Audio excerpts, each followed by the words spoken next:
Hello friends and welcome to CSC. I am Bhavna Patidar here. And friends, जैसे कि हम पढ़ रहे हैं पॉलिटी यानी कि राज्य व्यवस्था।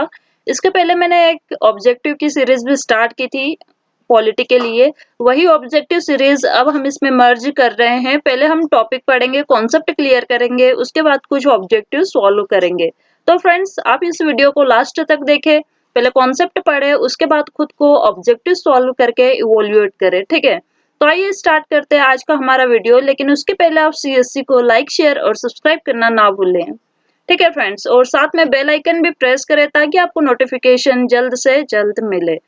हम आज की वीडियो में पढ़ेंगे संविधान की उद्देशिका यानी कि प्रस्तावना, या कहे तो प्रियम्बल, ठीक है। तो उद्देशिका या प्रस्तावना क्या है, तो हम देखेंगे इस वीडियो में।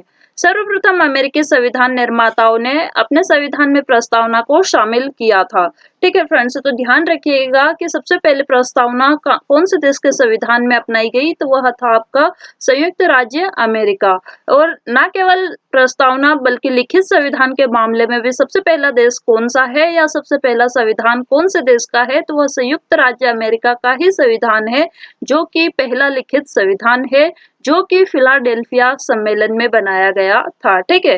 तो संविधान की उद्देशिका या संविधान में प्रस्तावना को सर्वप्रथम किसने शामिल किया? यूएसए ने। उसके बाद दूसरे देश अपने संविधान में इसे अपनाते गए।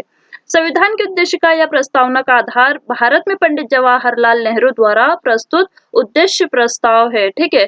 जब संविधान का निर्माण हो रहा था संविधान सभा के द्वारा, उसी दौरान जवाहरलाल नेहरू ने क्या करा था कि संविधान सभा में एक उद्देश्य प्रस्ताव को प्रस्तुत किया था। और उसी उद्देश्य प्रस्ताव को क्या नाम दिया गया? उद्देशिका या संविधान की प्रस्तावना, ठीक है। प्रस्तावना संविधान के परिचय अथवा भूमिका को कहते हैं। तो संविधान का जो इंट्रोडक्शन है वह हम किससे प्राप्त करते हैं, तो वह संविधान की प्रस्तावना ही हमें संविधान का इंट्रोडक्शन यानी कि परिचय देती है, या भूमिका यानी कि प्रस्तावना की क्या भूमिका है या संविधान का क्या रोल है, किस लिए है, यह सब हमें कौन बताता है, तो वह है प्रस्तावना यानी कि प्रियम्बल। इसमें संविधान का संपूर्ण सार उपस्थित रहता है, ठीक है।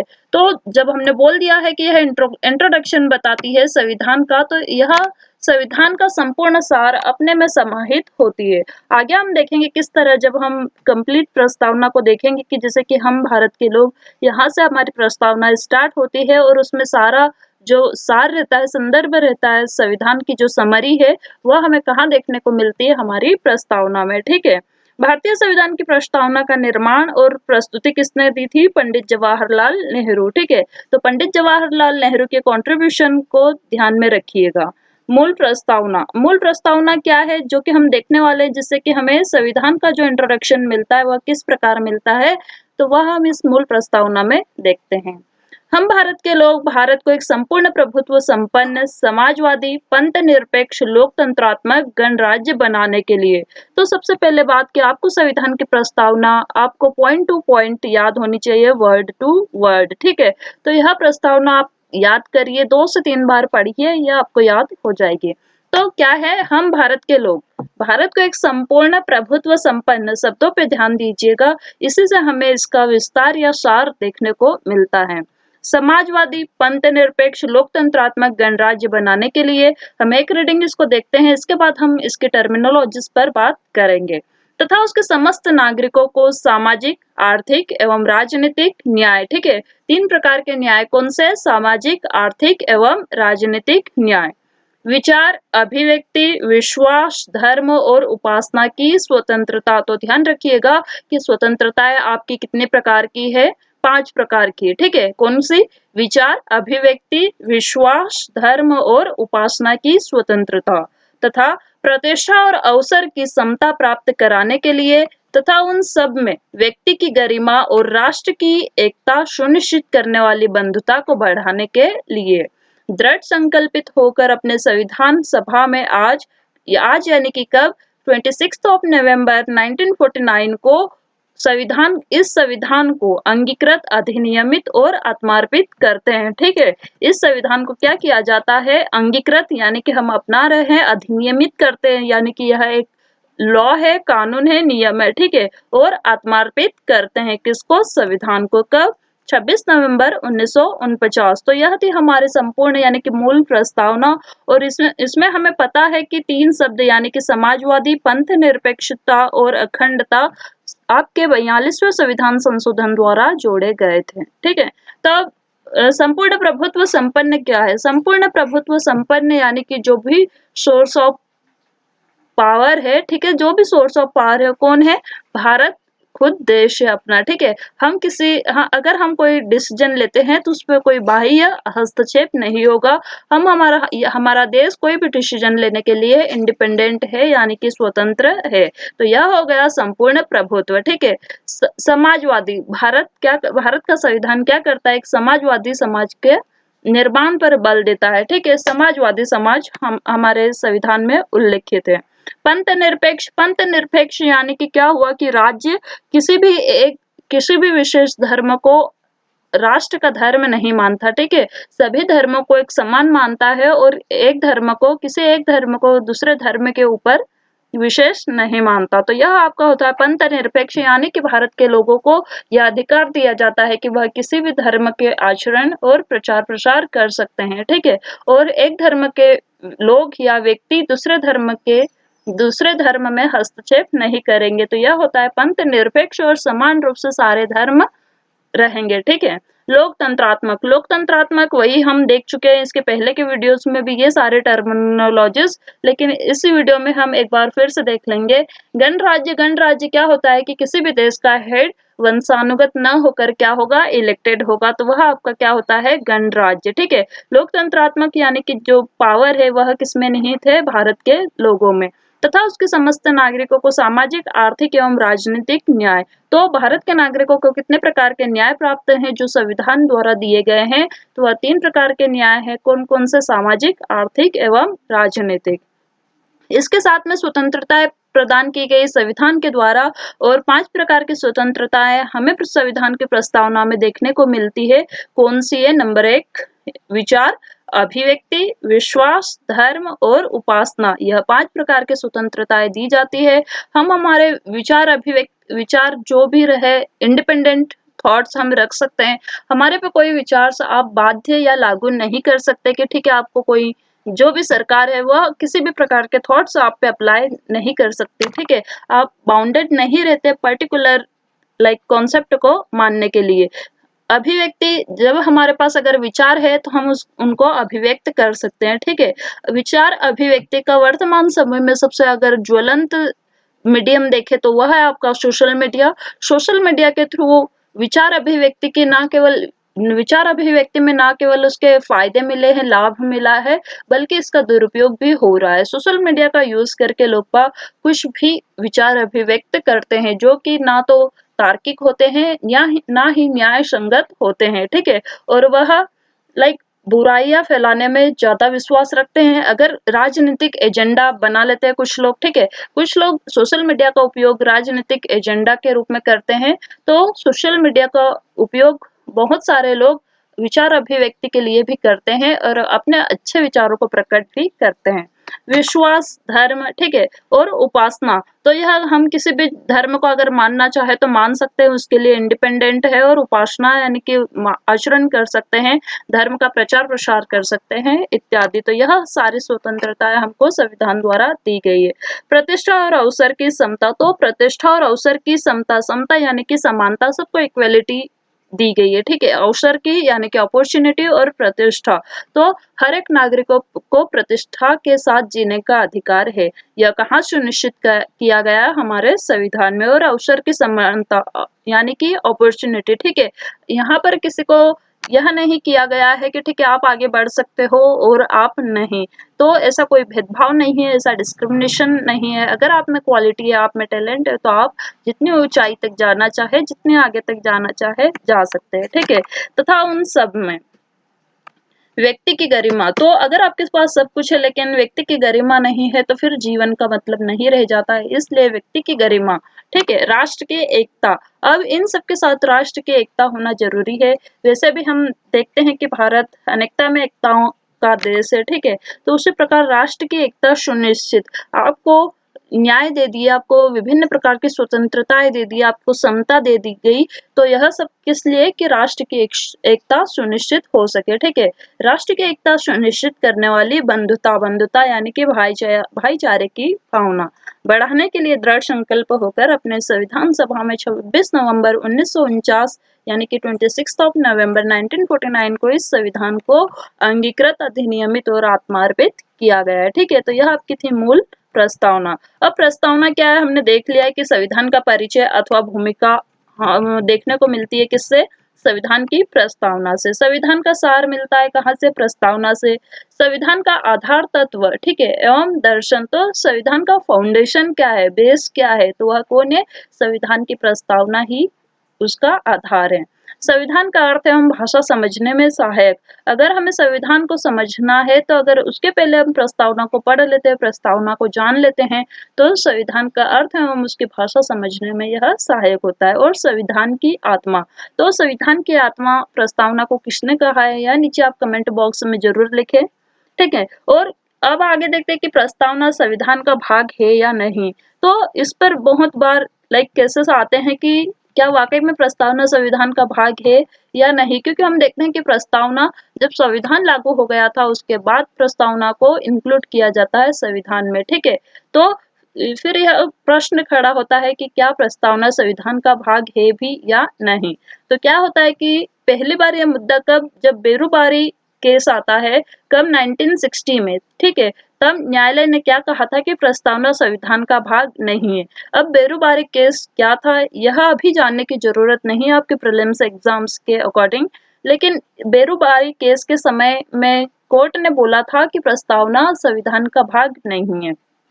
इसके बाद क्या होता है, फिर 1973 में एक दूसरा केस आता है, केशवानंद भारती केस। ठीक है, और इसमें कहा जाता है कि हाँ, प्रस्तावना संविधान का भाग है। ध्यान रखिए, पहले बोला जाता है कि प्रस्तावना संविधान का भाग नहीं है, फिर 1973 में केस आता है, केशवानंद भारती केस, और इसमें न्यायालय द्वारा कहा जाता है कि हाँ, प्रस्तावना संविधान का भाग है। ठीक है, फिर इसके बाद और 1994 में एक मुंबई वाद होता है और एक LIC ऑफ इंडिया केस होता है, जिसमें भी प्रस्तावना को संविधान का अंग माना जाता है, किसके द्वारा, न्यायालय के द्वारा।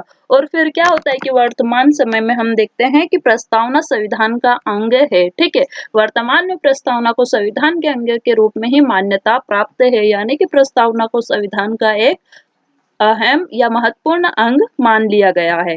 अब इसके बाद तो यह है कि ठीक है, प्रस्तावना संविधान का एक पार्ट हो गई, एक भाग हो गई या एक अंग हो गया। ठीक है, फिर इसके बाद में देखने को मिलता है, क्वेश्चन अराइज होता है कि क्या हम प्रस्तावना में संशोधन कर सकते हैं। संविधान संशोधन की प्रक्रिया तो संविधान में दी गई है। ठीक है, कि हाँ, हम संविधान में संशोधन कर सकते हैं, लेकिन क्या हम संविधान की प्रस्तावना में संशोधन कर सकते हैं। तो प्रस्तावना में अनुच्छेद 368 यानी कि 368 के तहत संशोधन किया जा सकता है, किंतु मूल विशेषताओं में नहीं। ठीक है, तो इसका मतलब क्या हुआ कि हाँ, प्रस्तावना में संशोधन तो किया जा सकता है, लेकिन जो प्रस्तावना या संविधान का बेसिक स्ट्रक्चर है, प्रस्तावना का जो बेसिक स्ट्रक्चर है, फाउंडेशन है, उसमें हम कोई भी संशोधन नहीं कर सकते।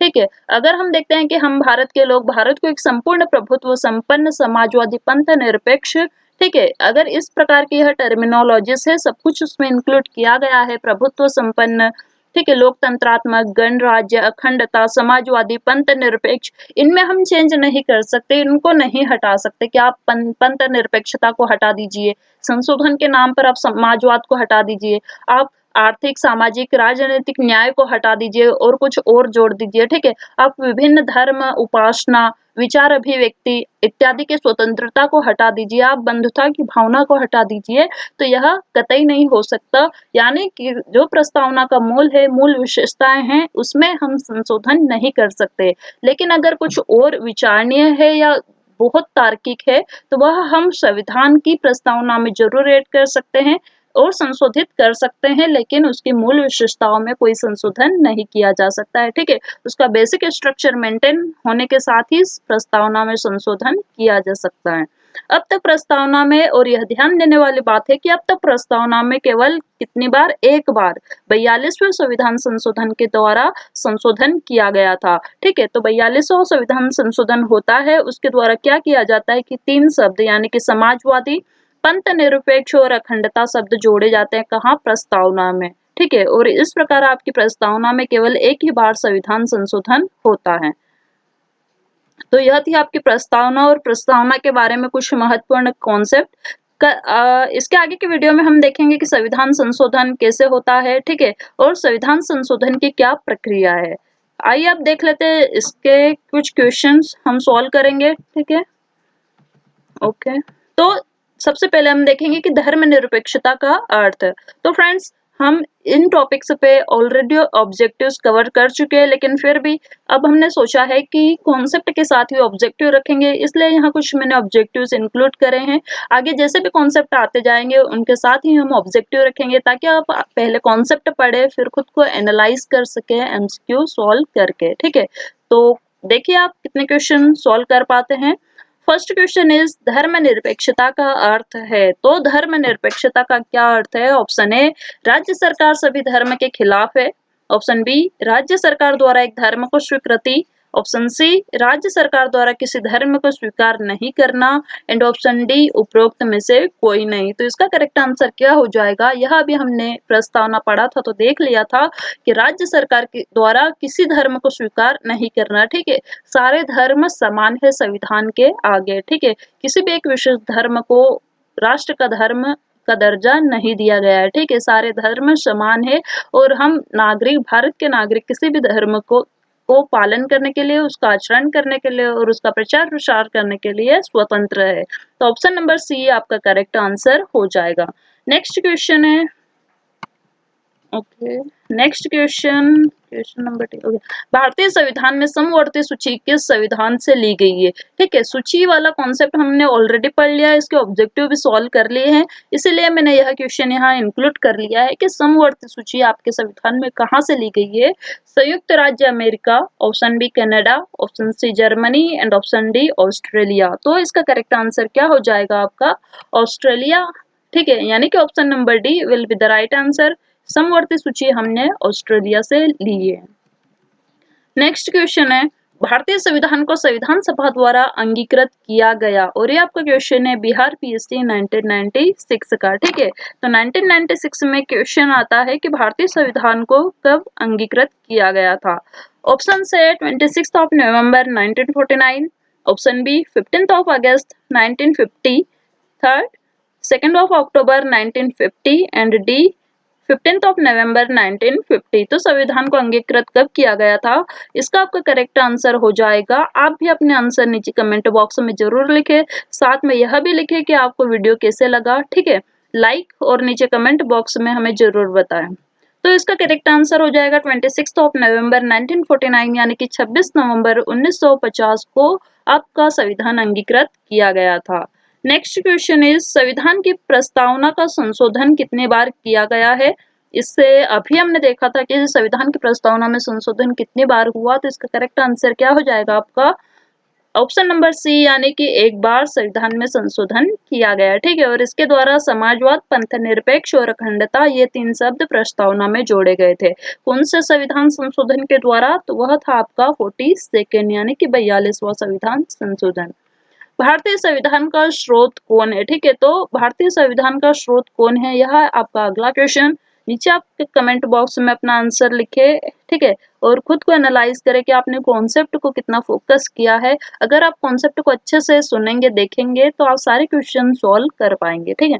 ऑप्शन ए राष्ट्रपति, ऑप्शन बी भारत के लोग, ऑप्शन सी सर्वोच्च न्यायालय एंड ऑप्शन डी सरकार, ठीक है। तो इसका करेक्ट आंसर क्या हो जाएगा? ऑप्शन नंबर बी, यानी भारत के लोग। Now the last question is, Bharat के संविधान की प्रस्तावना में समाजवादी, धर्मनिरपेक्ष शब्दों को किस संशोधन द्वारा जोड़ा गया था? तो इसके प्रीवियस क्वेश्चन में ही हमने देखा कि 42वां संविधान संशोधन होता है, उसके द्वारा 3 शब्द समाजवादी, पंथ निरपेक्षता और अखंडता को संविधान की प्रस्तावना में जोड़ा जाता है, और इस प्रकार केवल संविधान की प्रस्तावना में एक बार संशोधन होता है। तो होप आपको यह वीडियो पसंद आया होगा। तब तक के लिए keep visiting CSC and thank you very much.